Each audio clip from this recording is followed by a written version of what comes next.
Good evening, everybody. Welcome back to Spirits and Ghost Stories. I'm your host, Thomas Aarons. And I'm Carly Bird. Week 78. Week 78. We are almost to 100 episodes. We're not going to get to 100 episodes quite by this Halloween unless we do some doubling up. But I think if we're consistent from here to the Halloween season, I think we're going to have. I think we're going to make it this year.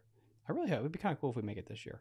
Definitely we'll make it by 2024, hopefully. And we'll have some really good Halloween episodes because, you know, we're here in like late July, early August, and the leaves are going to be starting to change in here soon, guys. September and October, guys. It is the Halloween season, and it's close. It's really close, which means we get to start doing some prep for some really cool shows, and maybe I'll ingest some things for the Halloween episode. Who knows? What? We'll just see. We'll do something. We'll do something fun.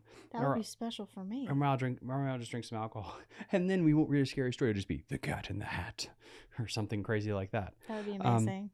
But anyway, just to kind of get into this special episode, as always, before we get into today's today's backstory and tale, we're going to start with scary things in the news. So, to begin with the theme for today, this is a neat little article I found in the hell is this? Higgy Pop. The Higgy Pop. UK's haunted road hotspots have been revealed through new data analysis with Wiltshire. Thank you. Wiltshire. I was like, oh no. No. I was doing so good. And then I just saw a ghost. It's like, oh. Wiltshire ranked number 1 in a hellish highways top 10. Great wordplay there. Vehicles leased from select car leasing delve into 20 years worth of informed held by leading supernatural websites that collect reports of spooky goings on across the UK. That's a hell of a sentence. Paranormal database found by author and radio host Darren Mann has been logging British supernatural reports since 2003, and it's celebrating its 20th anniversary. Tom, read what's on the page, and we'll get into this. So here are the interesting roads that are the most haunted in Great Britain. Carly, take it away. Can you zoom in a little? Thank you. Okay. Carly will read these first. Number 1, Wiltshire at 59. 2 is Yorkshire at 54. Oh, the number of reported. We should probably say this part. The top 10 UK counties. Wow. Can you stop talking? Top 10 UK counties for haunted road reports. The number of reported ghost sightings on roads listed by the paranormal database per county. Number 1 is Wiltshire at 59. 2 is Yorkshire at 54. 3 is Dorset at 52. 4 is Essex at 44. 5 is Kent at 42. 6 is Suffolk at 42. 7 is Norfolk at 39. 8 is Somerset at 39. There's more, but Tom's got to scroll down. No, there's only the top 10. I only went to 8. Number 9 is Sussex at 38. Number 10 is Lincolnshire at 33. So, and then again, this is the number of reported ghost sightings on roads listed by the paranormal database per county. Mr. Mann, whose website documented all things paranormal, included UFOs, this is what I love, werewolves, and out-of-place big cats. Now, what I love about that last statement is he's not talking about a panther, possibly. It's just a fat or cat. Bobcat. In Britain, just out of place large cat. You should honestly be reading all of this with an accent. Go for it. Finish one sentence, please. He reveals in total 1,087 of my records relate to road hauntings, be they black demonic dog encounters, vanishing jaywalkers, or phantom highwaymen. My database comprises of 14,060 records, so 7.7% of all collected paranormal events to date happen to be road ghost related. As always, link in the chat to the article that we just talked about there. How's that for a segue? That was actually really fucking good. That was impressive. Thank you. It's like, not Guardian Leviosa. That was really good, Hermione. I'm proud of you for that. And as you guys can tell, like, that's the theme today is roads and haunted highway attractions. Road construction and dead people. She loves her accents. It's gotten you into some hot water, hasn't it? Let's do it. Crikey! we're going to be insulting our fans here probably. Maybe we'll do a section at the end where she reads off some of the comments. Oh no! But anyway, we're going to be talking about the history of roads, and to determine the absolute oldest roads with certainty, it can be challenging, as roads have been constructed and used by civilizations for thousands of years. Many ancient civilizations built roads to facilitate trade, transportation, and communication. And here's just some old ones for an example. Egypt. The ancient Egyptians constructed an extensive network of roads, some of which date back to around 2600 BCE. The Mesopotamians, 2000 BCE. And then you get into like the Indians, the Greeks, the Romans, China, Italy. And then you think of Great Britain and the United States. Now, fun fact is the United States and all their highways, as of my last knowledge, and I'm going based off data on like 2021, the United States was reported to have the most extensive road network in the world, with over 4.18 million miles, approximately 6.71 kilometers of public roads. The vast road network in the United States is a result of the large land area, extensive infrastructure development, and the importance of road transportation in the country. It is worth noting that road networks can change over time due to construction, expansion, and other factors. Therefore, it's possible that road networks of other countries have increased over time since this last data survey. A lot of these roads are not even major roads, and then it comes into the definition of what a road is. Is it paved? Is it gravel? Things like that. I don't need the definition of a road. But it's important because when you think of a train track or something like that, you can have one main train track going through, let's say Albuquerque just came to mind. That's the main thoroughfare. It's going to get a lot of traffic. But roads, some roads that were put in 10, 50, 20 years ago, they might just be dilapidated. There's nothing that happens on them. And so what's unique about a road system versus a train track is the amount of, pun intended, traffic that place will get. You're going to have some roads that are just isolated. Granted, some railroad systems are going to have the isolation factor too, but the difference about that is the idea that when you're in a car, you have the independence to go down these roads and you're completely isolated. If you're on a train track in the middle of nowhere, there's a great chance the only way you're going to get there is if you're on a train. And if you're on a train, you're probably going to have about 30 to 40 other people working. You have connection right now if it's 2023 with satellites, all that other crap. But if you're in your Volkswagen and you're going to your pappy's house, you could go down a back road somewhere that no one lives on. And if you break down, you are completely isolated. And that's so interesting to think about. Like, this is a transportation system where even in the United States, and a lot of stuff does take place in the United States, you can be in the amongst a sea of no man's land. Mm-hmm. And that's so interesting to me. And this kind of also ties back into our Appalachia stuff. You have places in Appalachia specifically, and also out west in the deserts, where you get lost on that road and you run out of gas, or you don't have a full tank before you get onto that road, you can be screwed. Because not only could you not get gas, this is a big one nowadays, guys, you might not have cell service. Yeah. You know what this makes me think of? What? Whenever we went to Macroft's Haunted Forest, and there's like that one specific road that we have to drive down to get there. Yes, and it kind of feels like we're out in the middle of nowhere. Mm-hmm. And it's so weird because it doesn't matter what time of day we're traveling on that road. It always feels like we're the only car there. Mm-hmm. And how it's just pitch black and the trees just line the road, and it's barely wide enough for two vehicles, even though there's like a line down the center of it. That's exactly what that reminds me of. It's like any haunted thing you could just totally imagine happening on that road, which is just so creepy, especially like on your way back after you've been to Macroft's Haunted Forest and it's like, 2:00 in the morning and you're driving home and it's just like you're on a road. It just, you feel like you're utterly alone. Even though everybody's leaving at the same time, it still feels like you're the only car on the road somehow. Mm-hmm. Yeah. No, it is. And that just, I don't know, that to me is fascinating. And then you can have lore that develops. Yeah. And as we talked ad nauseum on so many of our episodes, it's like how lore builds over time depending on what tribe you're a part of. And then all of a sudden it creates its own life. But then you really wonder, do these places have memories? Does this place have energy that's trapped there? If somebody dies a horrible death in a car accident and it wasn't their time, can those moments actually hold a spirit or maybe memories? And that really is kind of our precursor to this, about the roads and stuff, and like how you have these things that we take for granted nowadays because everyone uses them, but like how scary they can be. Well, what were they back then?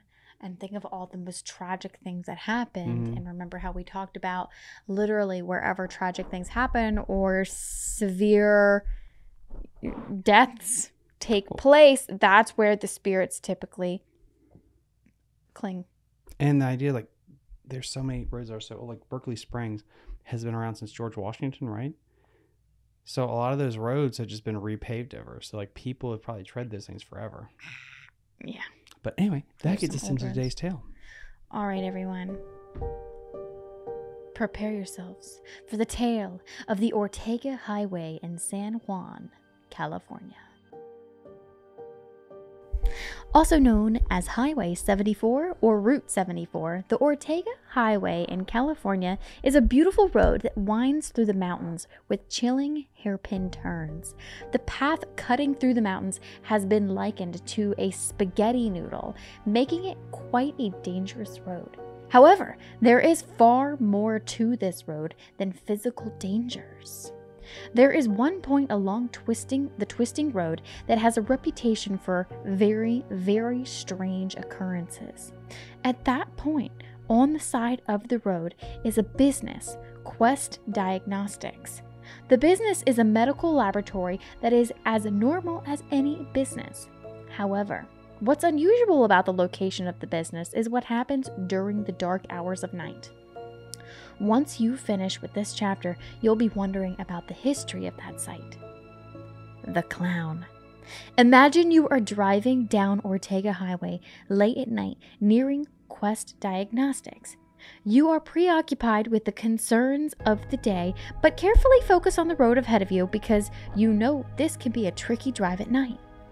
As you near the site of Quest Diagnostics, you happen to spot a figure standing by one of the streetlights.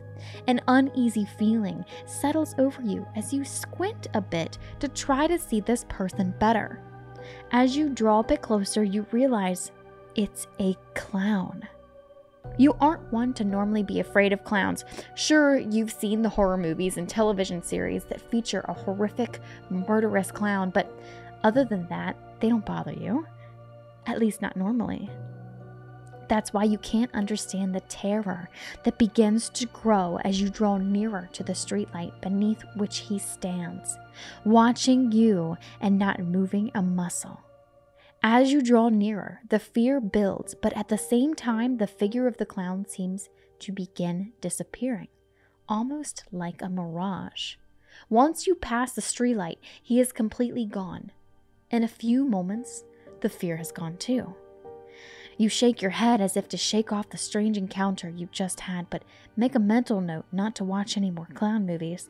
Many people have encountered this clown apparition. Some brave souls have tried to approach him on foot. They say that as they draw nearer, it was like he got further away, but without walking. Then he vanished. While he seems to have never harmed anyone through his appearances, either directly or indirectly, he still causes inexplicable horror to those who catch sight of him, even those who normally aren't bothered by clowns. Psychics investigating the area have indicated he's a very evil entity that, given the opportunity, would cause death. Something seems to hold him back, however. Note that everyone who has seen him has also described his disappearance in terms of fading mirages, which is rather interesting. His identity has not yet been determined. And that was the tale of the Ortega Highway in San Juan, California. I also have another one. That was creepy. I felt as I don't though... like clowns. Oh, clowns freak me out. It just makes me think of it. Yeah, That's remember probably that one of the clown scariest scare that movie. happened a couple of years ago? Yes. You mean like with like the clown sightings? People literally dressing up trying not to get shot. Well, people dressing up as clowns and then like attacking other people in the woods and stuff. Mm-hmm. Yeah, they literally had guns and knives and stuff. They were shooting people and stabbing people Not good. with knives. Like straight up in the woods, there'd be people out hiking. like just regular CNO, whatever, hiking, Appalachian Trail. And these people would pop out, like 3 or 4, 5, with clown masks on, and have knives, and just run up and like stab these people and like run off. It's just the weirdest shit. Ugh. Yeah. That's They're just insane. freaks. So what's the next one you got for us? Anyway, so I just felt like this one went right along with our whole clown theme because the clown made me think of it, and then it made me think of the kids. All right. So the next one is Sweet Hollow Road in New York. Sweet Hollow Road is a much shorter stretch of road than any discussed thus far. It is located on Long Island, New York, in one of the older areas in colonial history in the United States. For some reason, this area seems to harbor and attract a variety of ghosts. Oddly enough, there is a road running parallel to it, Mount Misery Road, which also has its fair share of hauntings that go back hundreds of years. Put yourself in the place of a young man driving down Sweet Hollow Road in the late evening. Just as the sun is beginning to set, your mind is still pretty sharp and you're quite relaxed as you head home after a long day of work. That's when you see some kids walking along the side of the road and up ahead of you. There's something that seems off, but you can't quite put your finger on it.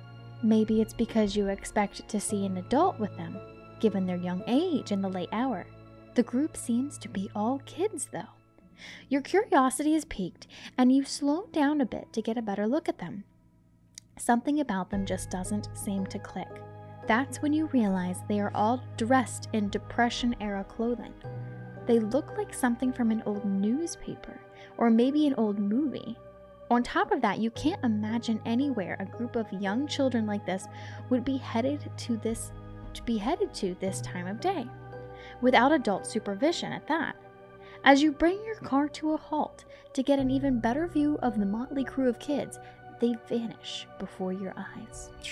During the 1930s, there was a children's day camp along Sweet Hollow Road. All was not well at this camp, however. Some of the children were abused, and it was believed a few children were killed. Their spirits, it would seem, refused to remain at rest. Many people have spotted a small group of kids dressed in period clothing walking along the road as if headed to a specific destination. Before anyone can get too close to them, they disappear from sight. Are they still headed to the day camp where perhaps their lives or innocence were lost? And that was the tale of the Sweet Hollow Road in New York. That's creepy. Yeah. I don't know why it's so creepy, but it is. It is, especially knowing that it's just like really, really young kids, probably like 5 or 6 years old. And you see like these mirages of kids or like ghosts of children in really old-time clothing. What would you do in that situation?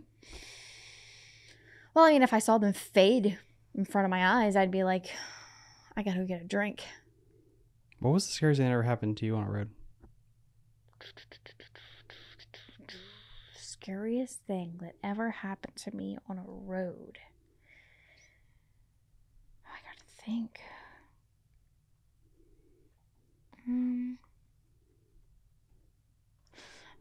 I've seen car accidents happen like right in front of me. So I was on my way to work one day and I was on 81 and literally, so it's kind of scary, but it's not ghostly. So there was this semi and it had just started to rain and there was a semi in front of me. This semi truck literally starts hydroplaning straight up in front of me. We're going like 70 miles an hour down the road and the whole back end of this truck just takes up the entire road in front of me. As I just like slam on the brakes, they're just like cruising along and their trailers following them literally beside like the cab of the truck, right? Going down 70 miles an hour. Somehow it did not start rolling and it just went right back in line and kept going down the street. And it happened right in front of me. I never knew how I was alive after that. I was like, okay, there's no way that this shouldn't be happening. Like they shouldn't still be driving down the road. They should be dead. Right? I have a story about a road, but Okay. I'm going to let you tell that story I just sent you first. Okay. And then I'll tell this one. And then Wrap it up. I'll finish up with my tale. You have a tale too? No, like my hand encounter. My scary red story. The Haunting of Shadow Hollow Road. Once nestled in the tranquil countryside, Shallow Hollow Road was a scenic route that wound its way through dense woods and overgrown meadows. In the daytime, it was a picturesque path enjoyed by locals and travelers alike. However, as the sun dripped below the horizon, the road transformed into a desolate and eerie stretch. Legend spoke of a tragic incident that had taken place here years ago. A family traveling along Shadow Hollow Road on a stormy night had met a horrifying fate. Their car skidded off the slippery road, crashing into a gnarled tree. Despite the rescue efforts, none survived. Ever since that fateful night, it was said that the spirits of the deceased family haunted the road, forever trapped in the ethereal realm. Ethos. In the ethereal realm.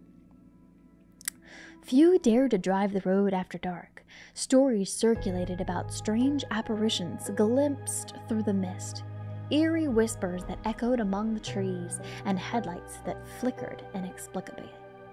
Each tale added to the road's chilling reputation, making it a subject of intrigue for thrill seekers and paranormal enthusiasts. Among the curious souls who sought adventure, there was a group of friends: Emma, Ryan, Sarah, and Jake. Wow. They were drawn to the road's haunted history, and one foggy autumn evening, they decided to test their courage and explore the legendary Shadow Hollow Road. As they entered the road, the atmosphere grew tense, and a sense of unease enveloped them.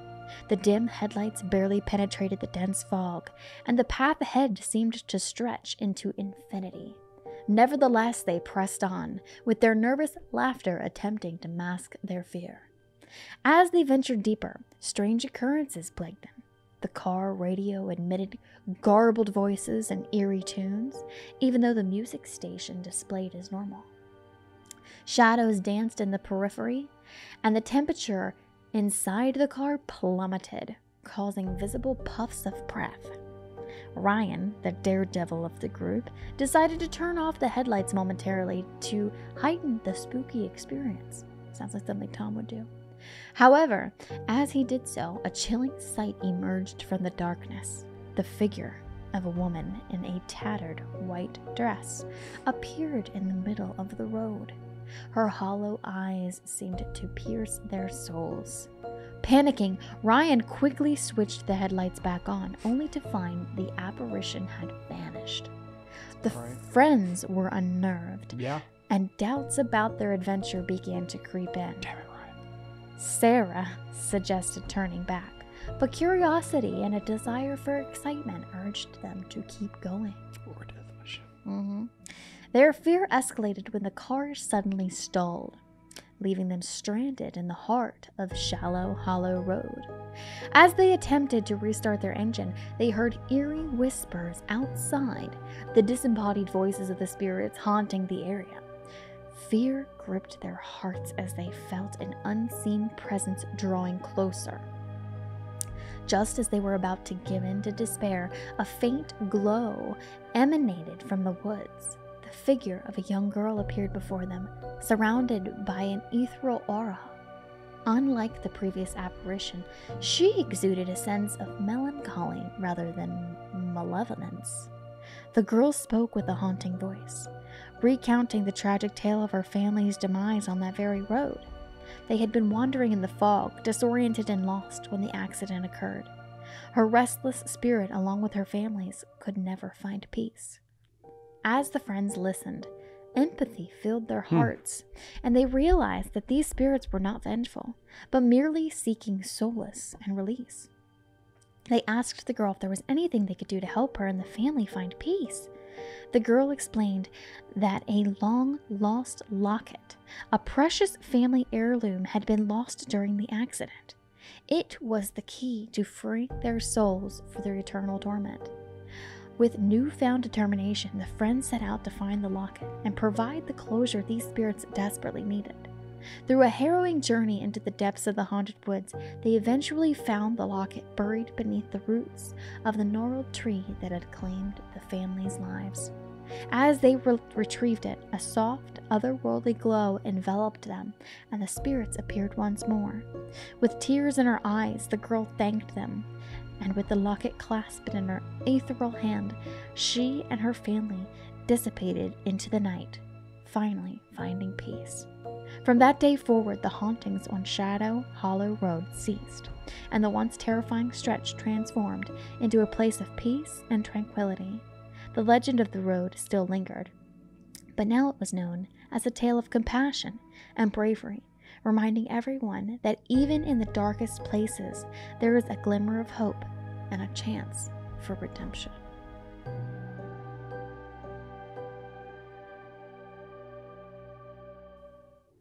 It's a good story. That is something interesting to me. Everyone always makes ghosts scary. Did you ever think like maybe there's not like, I'm not saying like Casper the Friendly Ghost, but like they're not insidious. Not all of them. And I think like did Supernatural ever get into that?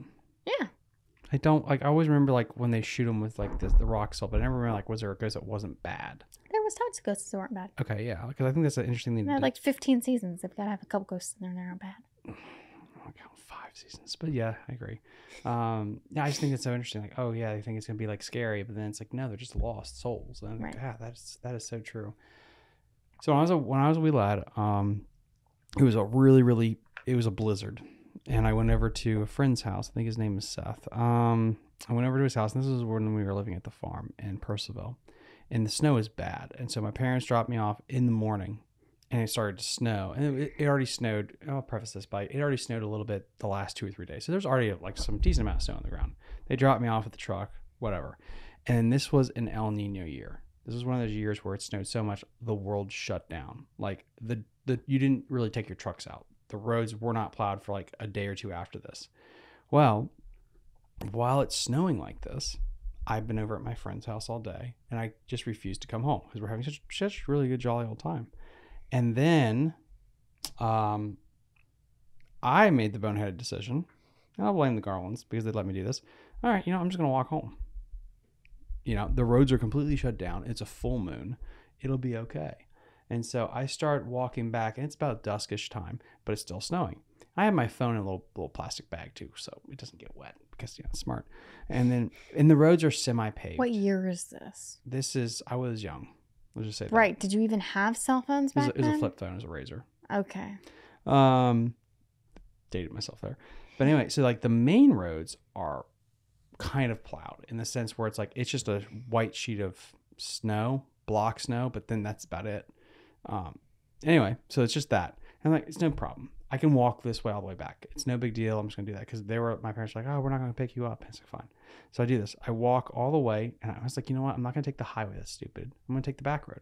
So I get all the way to the back road. Get to the back road, turn. 4 feet of snow, not plowed. So I walked from this one town off into this little back road because I thought it'd be quicker, and I get to it, and it's literally up to like above my knee with snow all the way. And I'm just a split second, and this is again, I was young, so it's like testosterone and everything. I would do this. So I hop into it. And then it really hits me as I'm trudging through this, like, this is tiring. This is really tiring. And so I keep trudging through this. And I'm not going to say it felt like halfway for the story narrative. We'll just say it was like halfway. And then by this time, it's like my legs are cramping and I'm exhausted. And the thing was, I don't know why the snow was getting deeper as I went down this road. Turns out what happened is I started to get off the road a little bit into one of the ditches. I just didn't know that because it's all white. And so you see, like, if you guys know like old country roads, you usually have trees that come up to it, and then you have an embankment like this on either side, and then you have the road. The snow is so thick, it's just straight across. Mm-hmm. And so you can't tell where anything is. And so but the point was I was getting frozen. I couldn't feel my feet. I just had some jeans on at this point and some boots, but I wore like 2 or 3 socks that day. And I was getting tired. And I told my parents, I called them, and my phone, it's another issue. My phone was starting to get too cold to work. Mm-hmm. And I remember pulling that thing up there and being like, I might be in trouble here. I'm freezing. Mm-hmm. I don't know how much further I have to go, because and I didn't realize they called me like once or twice, but my phone was so cold I just didn't feel I didn't feel it vibrate. Or maybe it's because my eye was too cold. I didn't feel it vibrate. They're like, "Where are you?" Or "You're not at the Garlands." They said, "You went to walk home," and it's like, "Yeah," but then they're like, "But the back road's not plowed." It's like, I know it's not plowed. I'm like on it. It's like, you're gonna die. Yeah. And it just didn't really hit me at that point. But then it's like a little bit later on, it's like it's pitch black out on this back road. And all that you have, and this was the most eerie thing about it, is you had a full moon that night and there's some cloud cover. And so the moon would shine through all these trees and hit the snow.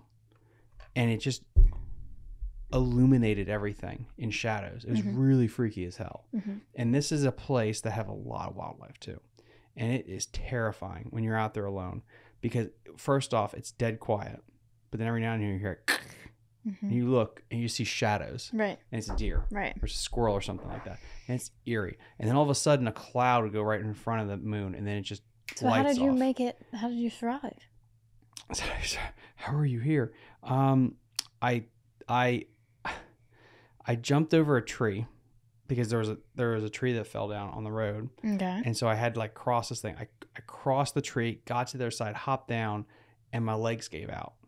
And I just sat there for a little bit and I took a nap. I felt like it was forever. You fell asleep. I closed my eyes because my legs were cramping so bad. So I stretched my eyes and I was just lay here for a minute. And then I was just like, I had this weird moment of like, Hypothermia? and I was cold, but not that cold. But it was this weird moment of like, I told myself like, just rest for a minute, you'll be fine. And maybe everyone else has experienced at home, like when you're tired and like you're telling yourself you just want to rest your eyes for a minute, but then like it hits you like you're about to pass out, like you were like super tired. You ever know that when you try to take a nap? Yeah. You're like this, and you're like, oh, I can't fall asleep yet. And like I had that moment. I remember that to this day. It's like I had that moment of like, oh shit, I almost fell asleep. And then something told me, do not fall asleep next to this tree in the middle of a snowstorm in the middle of a gravel road. And it was such a weird jolt that I remember, like, do not fall asleep. Call your parents, put them on speaker, and talk them through this thing. And I finally convinced them. It's like they got the tractor and they drove the tractor up to this road to meet me at the other side. And they said they'll turn on the high beams and wait for me. They said if it gets really bad, let us know, because like we can't. The tractor, the snow is really high. The tractor couldn't even. The tractor can only get so far, right? Yeah, so it's like we can only go so far, but we can meet you here. But otherwise, unless you want us to call the search team, like you gotta. So I slugged my way through there. I'm super cold. I get to this little gully because again it's all snow. I didn't see that there's a creek, and I fell into the creek. At this point, I got into the creek. I think I got it all the way up to my waist in just water. And then at this point, I am shivering. Why are you in the creek? Because I couldn't see it. It was glazed over with ice, and there was just fresh snow on it, and everything was the same height. So you didn't know where you were? I was on the road, but there's a drainage there's a creek that runs right across the road, right next to the road, and then it feeds into a bigger creek. Well, all that's just fresh snow. Okay. And so I was here walking on the side of the road, I think is where it was. I wasn't on the main part of the road. And I took too many steps to the left, I think it was. And then boom, I'm just in the water. And it's like this much water. But it was enough when I tripped and I fell that one whole side of my body got just soaked in water. Stood up, and then the rest of the time I just remember just shivering so hard as I kept crouching. And then at this one was when it got eerie. I don't know if it was my delirium or something like that, but it looked something like this thing here almost without the horns. But I always felt like something was watching me at that point. It was creepy as fuck. Now, I told myself what it was is earlier I saw a bunch of deer. And because that was things like every time you like walk through the snow, you hear this like, which that's a deer snorting. And then you hear them and they go and they prance off. But then this thing, like, it just was there. It didn't make noises. It was just there, and it was so weird because like I always thought it was like some kind of shadow. Some kind of goosebumps, guys. It was like I thought it was like some kind of shadow. I told myself it was a deer, or it's like some kind of shadow because of the moon. And then once this cloud passed over the moon and the silhouette was still there, and I was like fucking wired for sound. At that point, it's like the shivering didn't matter anymore. It was so weird. I remember like I was always worried about the cold and how cold it was. And then it was waiting like for you to pass out. I love it. And she's my wife, but it's like it was just this weird shapeless thing behind the trees. But I just remember like I always said it was like it was shadows and effect. But as soon as the cloud passed in front of the moon, and it got dark, but I could still see the silhouette of something. Well, you disagree? You don't think it was a Grim Reaper waiting for you to die? I don't know what it was. It could have been a Wendigo. It could have been anything. But I just remember I was It's just like Puss in Boots with a wolf. I was terrified, and I get to my parents. Finally. I finally get to them. They hop me on the tractor, drive. I'm cold and being chastised. Well deserved, all that stuff. Get to the house. They strip the layers off. My feet are like almost a different color at this point. I don't have like frostbite, but they're like cold. They throw me in a bathtub. I guess. Yeah, bathtub. Throw cold water on me. Get me back. I was sick for a couple of days after that. The dumbest thing ever. But I remember like those two things. There's like one moment where I was just like laying on my back a little bit, like on the snow, sprawled out because I just let my feet rest. And then it was like I was literally like a second away from going to sleep, and that jolt in your brain is like, you do not fall asleep right now. You just don't. I didn't even think dying. It was just do not fall asleep, and I got back up. But then I was thinking about the shivering. I kept seeing that thing behind me. I kept thinking about it, and I remember staring at it and shivering. And as soon as my brain was like, that's something. And I remember that thought, and all of a sudden it's like, I am no longer cold. I'm getting back to this fucking car right now. And I almost Panic. It's just like, I almost thank both those things for like not making the situation worse, because it's like, well, first off, if I fell asleep really bad, but then like.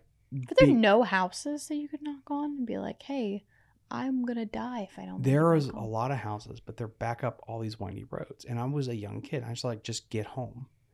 And again, this was one of the years that we had a shit ton of snow. I'm talking, it was super high.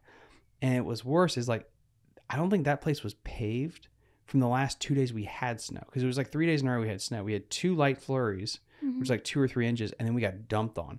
I don't think that was plowed. Gotcha. And so like I just remember, those 2 moments. Those were the 2 moments that stick. I think we all have the scary moments in our life that we don't know. Something will trigger us to remember those things. Like, there's the psychological damage from my childhood. Yep, I remember that fear. Yeah. But it never leaves you. But for some reason tonight with the roads and stuff, it just like it popped that in there. I was like, yeah, do not fall asleep. And that is a real thing. It's not a shadow. And I'm not cold anymore. I'm getting the fuck out of here. And with that said, guys, we're gonna end this week of Spirits and Ghost Stories. We'll see you next time. Bye. Bye.